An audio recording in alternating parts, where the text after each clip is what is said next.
देव पेढे दे।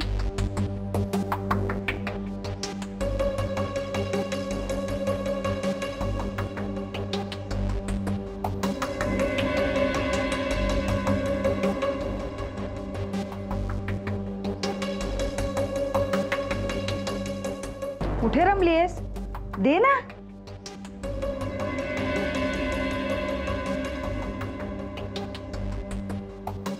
घ्या sir. Thank you. घ्या पत्की बाई।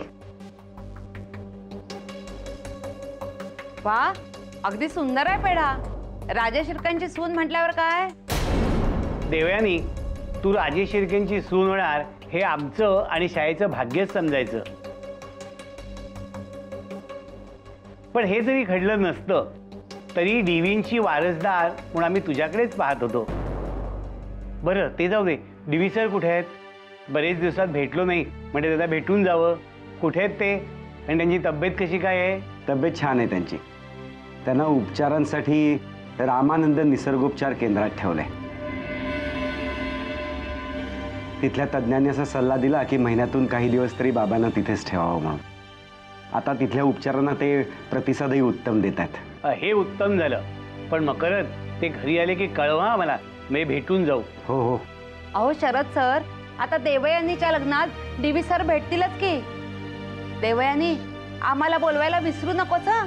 म्हणजे तुझ्या निमित्ताने आम्हाला तरी राजघराण्यातलं लग्न बघता येईल। काय हो शरद सर? हो, अगदी खरंय तुमचं। बापरे, अहो शरद सर निघाला हवा आपल्याला। हो निघायलाच हवं, उशीर होतोय। येतो मकरंद। या देवयानी येतो। देऊ। सुखी राहा। बर, या। येते ग देवयानी।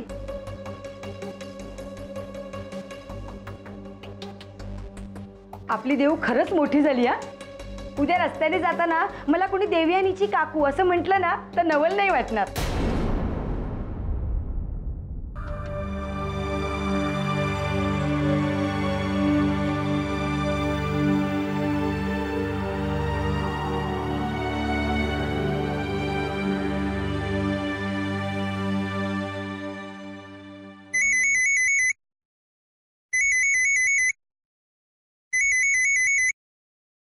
हॅलो।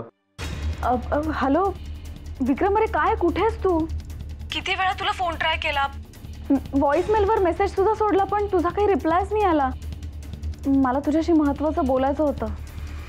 हां, मधल्या काळात जरा आम्ही आमच्या कामामध्ये खूप बिझी होतो, त्यामुळे फोन नाही करू शकत। बोल, काय बोलायचं होतं? खरं तर फोन डायल करेपर्यंत मी हाच विचार करत होते की तुझ्याशी बोलावं की बोलू नये। आणि मी आता तुझ्याशी जे बोलणार आहे ना ते प्लीज देऊला कळू देऊ नकोस हां।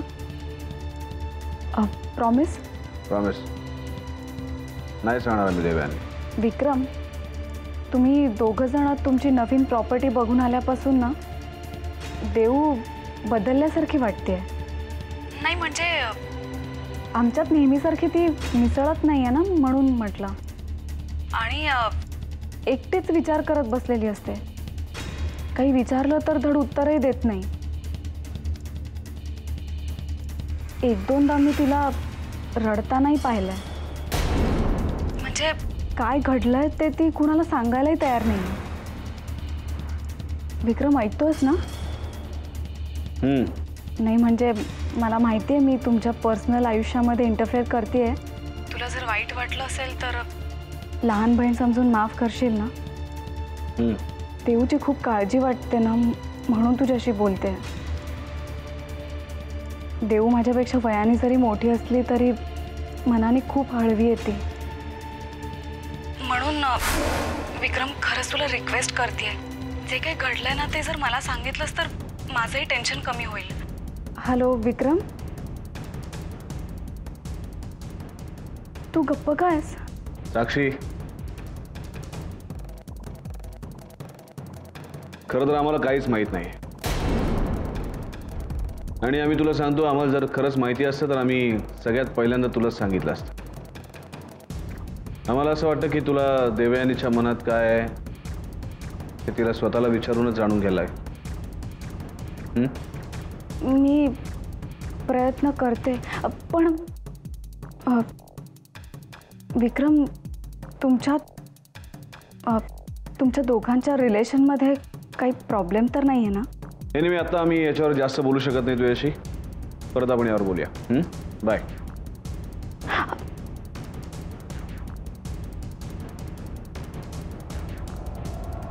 याचा अर्थ देवयानीनं अजूनही घरच्यांना खरी परिस्थिती सांगितलेली नाही, म्हणून एकटीच तडफडत असणार. आपल्यालाही हेच अपेक्षित होतं.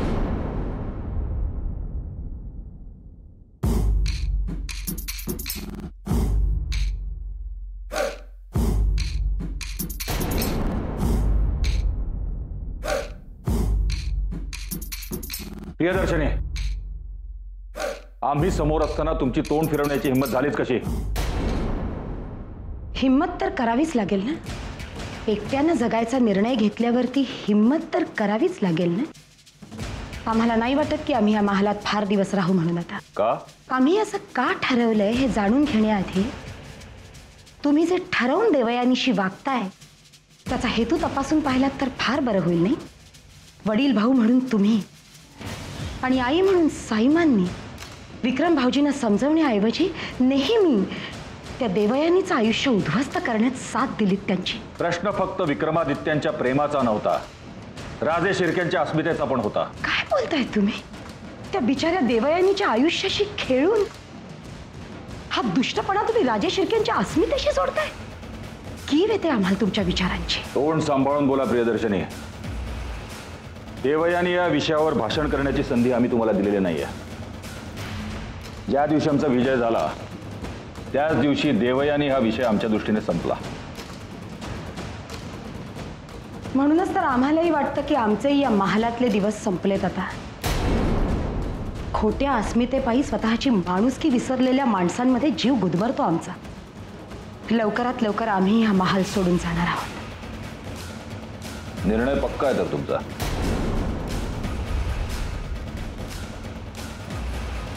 हो.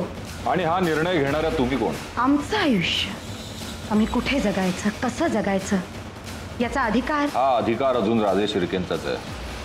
केवळ लग्न करून घरी आलेल्या परक्यांना हा अधिकार राजे शिर्के देत नसतात. आत्तापर्यंत तुम्ही इथे राहता ते राजे शिर्केंच्या मर्जीने, आणि इथून जाल तेही राजे शिर्केंच्याच मर्जीने.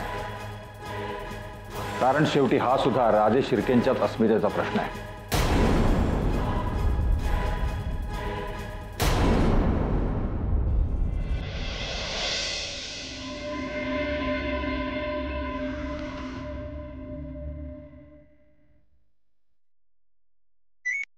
हॅलो. हॅलो, प्रियदर्शनी वहिनी बोलतोय. विक्रम भाऊजी, 2 दिवसांपासून तुम्हाला भेटण्याचा, तुमच्याशी बोलण्याचा खूप प्रयत्न केला आम्ही, पण भेटच होऊ शकली नाही तुमची. म्हणून खास फोन केलाय तुम्हाला. काय काम आहे वहिनी? देवयानी बद्दल बोलायचंय. भाऊजी फोन प्लीज बंद करू नका प्लीज. वहिनी, देवयानी हा विषय आमच्यासाठी कायमचा संपलाय हे तुम्ही बोलणार हे माहिती आहे आम्हाला, पण त्याआधी आम्हाला तुमच्याशी थोडंसं बोलायचंय भाऊजी. निदान आम्ही तुमच्या थोरल्या वहिनी आहोत, किमान या नात्याचा मान ठेवून तरी ऐकलंच पाहिजे तुम्हाला. रागिणीनं नील भाऊजींचा विश्वासघात केला म्हणून त्याची शिक्षा तुम्ही देवयानीला का देताय? तिची काय चूक आहे ह्याच्यामध्ये भाऊजी? तिने तर जीवापाड प्रेम केलं ना तुमच्यावरती. आणि भाऊजी तुम्ही सुद्धा प्रेमाचं नाटक करत असताना का होईना प्रेम केलंत ना देवयानीवर? केलंत, प्रेम केलंत तिच्यावर. तुमचं वागणं, तुमचं बोलणं सगळं बदललं होतं. तो विक्रम हा आजच्या विक्रमादित्यपेक्षा जास्त समंजस होता, माणूस म्हणून जास्त श्रेष्ठ होता. हे तुम्हालाही पटेल भाऊजी. थोडासा अंतर्मुख होऊन विचार केलात ना तर आमचं बोलणं तुम्हाला नक्की पटेल, खात्री वाटते आम्हाला. आणि राहिला विषय नील भाऊजींच्या बद्दल घडलेल्या विश्वासघाताचा, तर तुम्हाला काय वाटतं भाऊजी? नील भाऊजी घरी परत आल्यावरती त्यांना देवयानी बद्दल घडलेला सगळा प्रकार कळेल आणि तुमच्या स्त्रियांबद्दलच्या, तुमच्या प्रेमाबद्दलच्या कल्पना कळल्यावरती काय वाटेल त्यांना? याचा विचार केलाय तुम्ही? नाही वाटत आम्हाला. पण जर केला असेल तर असंच म्हणायला पाहिजे की तुम्ही नील भाऊजींना अजून ओळखलंच नाहीत. त्यांना जर तुमचे विचार कळले ना भाऊजी, तर ते तुम्हाला कधीही माफ करणार नाहीत. आणि म्हणूनच आम्ही तुम्हाला फोन केलाय भाऊजी. आम्हाला खरंच असं वाटतं की अजूनही वेळ गेलेली नाही. अजूनही विचार करून बघा भाऊजी. विचार करा, सावरा स्वतःला, सुधारा स्वतःला. तुमचं बोलून झालं बहिणी. आम्ही शांतपणे विचार करूनच निर्णय घेतला. आता तुम्ही आम्हाला फोन करून तुमचा आणि आमचा दोघांचा वेळ फुकट घालवताय. आणि यापुढे जर तुम्हाला देवयानी या विषयावरच बोलायचं असेल तर आम्ही कामात आणि आमच्याकडे वेळ नाही. बाय.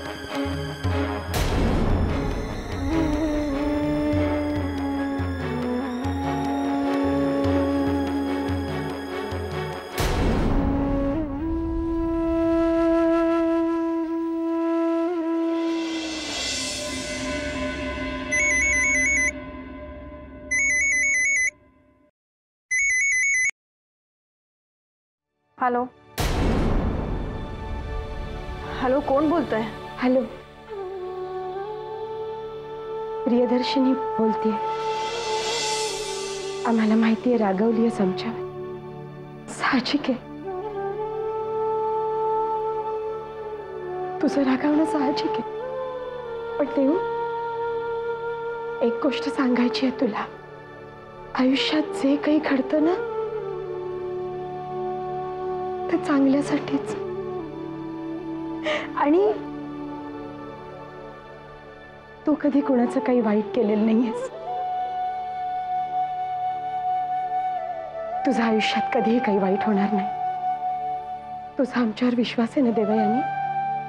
आम्ही आमच्या परीनं प्रयत्न केला ग त्यांना समजवण्याचा. खूप प्रयत्न केला, पण नाही यश आलं आम्हाला. कारण दगडावर डोकं आपटत होतो आम्ही. ज्याला समजवण्याचा प्रयत्न करत होतो तो शेवटी राजेश शिर्केच होता. खरं तर आम्ही हे सगळं तुला आधीच सांगायला हवं होतं देवयानी. नाही सांगू शकलो. वेळी आशा होती. आम्हालाही वाटलं होतं की विक्रमादित्य वेगळे आहेत, तुमचं प्रेम खरं आहे. पण देव,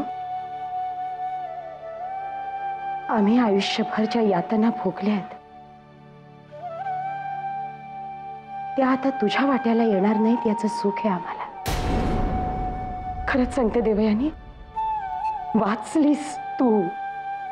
नाही भोगावं लागणार तुला ते. विसरून जा. विक्रमादित्य राजेश शिर्के या नावाला स्वतःच्या मनावरून सुद्धा पुसून टाक देवयानी. मला माहितीये की खूप कठीण आहे ते, पण प्रयत्नपूर्वक हे नाव, ती आठवणी स्वतःच्या मनावरनं पुसून टाक. खूप मोठा आघात झालाय तुझ्या मनावर, पण तू हे करू शकतेस देऊ. तुझ्यात ती ताकद आहे. आयुष्य फार सुरेख असतं ग, ते आनंदानं जग. खरं तर आम्ही हे सगळं तुझ्या समोर येऊन बोलायला हवं होतं, पण धाडस नाही ग झालं. वहीन,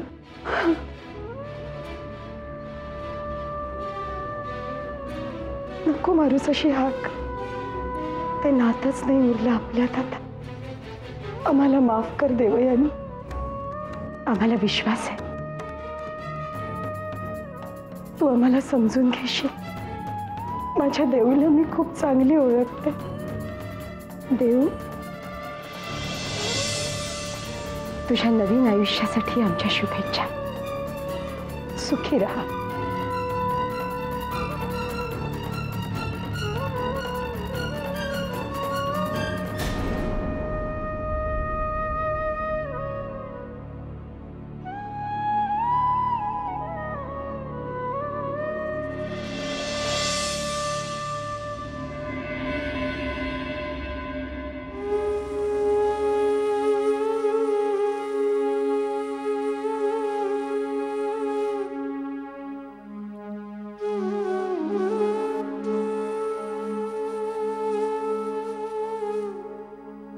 विक्रमादित्य राजे शिर्के या नावाला स्वतःच्या मनावरून सुद्धा पुसून टाक देवयानी.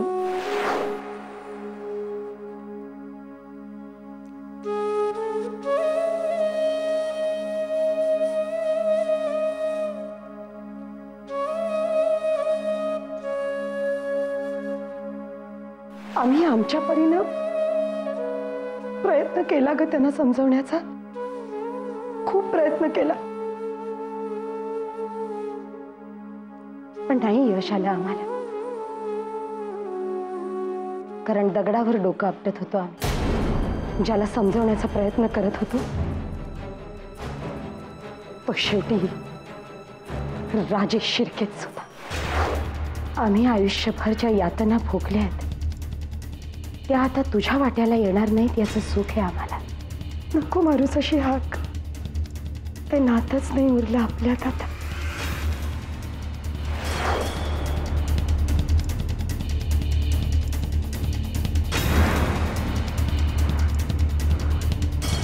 देवयानी, अजून किती दिवस हे सगळं तू घरच्यांपासून लपवून ठेवणार आहेस?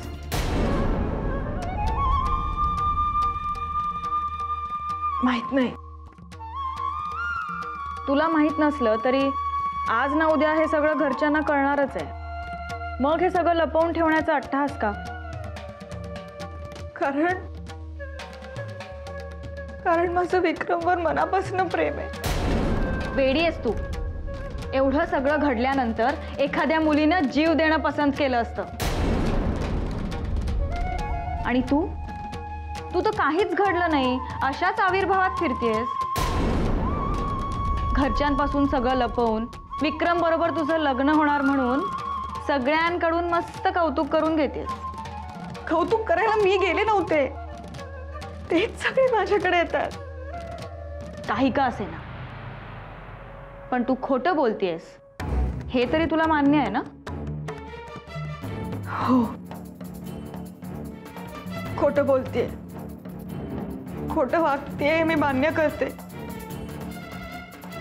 पण जे काही झालं त्यात माझा काय दोष? विक्रमने माझा विश्वासघात केलाय. माझं त्याच्यावर आजही खूप प्रेम आहे. पण विक्रमचं तुझ्यावर अजिबात प्रेम नाहीये हे तर आता सिद्ध झालंय. त्यांनी सगळ्यांसमोर तुझा अपमान केलाय. फक्त फार्म हाऊसवरनं नाही तर त्यांनी त्याच्या आयुष्यातनं तुला हकलवलंय. साईमांनी राजे शिर्के महालाचे दरवाजे तुझ्यासाठी बंद केलेत. कायमचे. सावध हो देवयानी, अजूनही वेळ गेलेली नाही. सावध हो, सावध हो, सावध हो.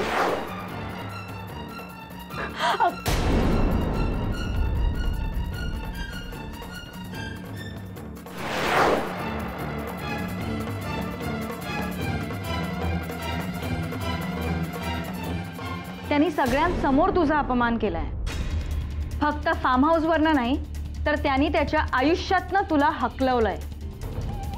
साईमांनी राजे शिर्के महालाचे दरवाजे तुझ्यासाठी बंद केलेत. एवढं सगळं घडल्यानंतर एखाद्या मुलीनं जीव देणं पसंत केलं असतं. एखाद्या मुलीनं जीव देणं पसंत केलं असतं. जीव देणं पसंत केलं असतं.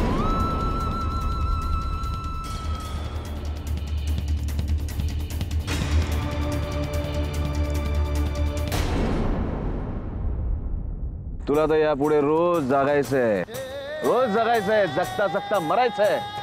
तुझा तो भिकारडा दादू त्याने स्वतःचे कपडे फाडत वेड्यासारख्या रस्त्यावरनं फिरावं अशी आमची मनापासूनची इच्छा होती. एवढं सगळं घडल्यानंतर एखाद्या मुलीनं जीव देणं पसंत केलं असतं.